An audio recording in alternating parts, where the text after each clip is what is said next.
Let's talk about poder. Poder usually means to can and be able to. All right. Yo puedo, tú puedes, él, ella, usted puede, nosotros, nosotras podemos, ellos, ellas, ustedes pueden. And we usually talk about abilities, possibility, and prohibition. Yo puedo hacer un buen café con leche, pero no puedo preparar un cappuccino como el de la foto. No se ve en la foto, pero puede llover más tarde. Hay nubes en el cielo. En esta cafetería no podemos fumar porque está prohibido. Now, let's talk about abilities first. I can make a good coffee with milk, but I can't prepare a cappuccino like the one in the picture. Now, possibility.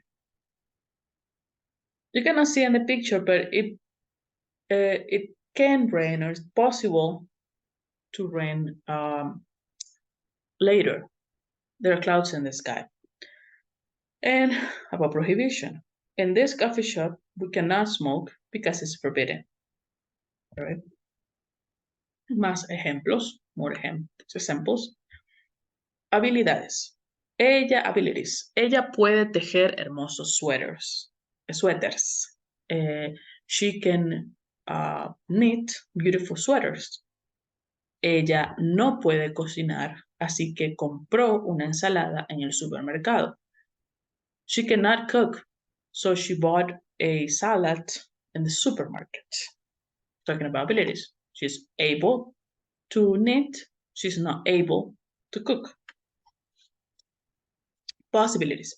El bus puede llegar tarde si hay mucho tráfico. The bus can or could or might arrive late if there is a lot of traffic.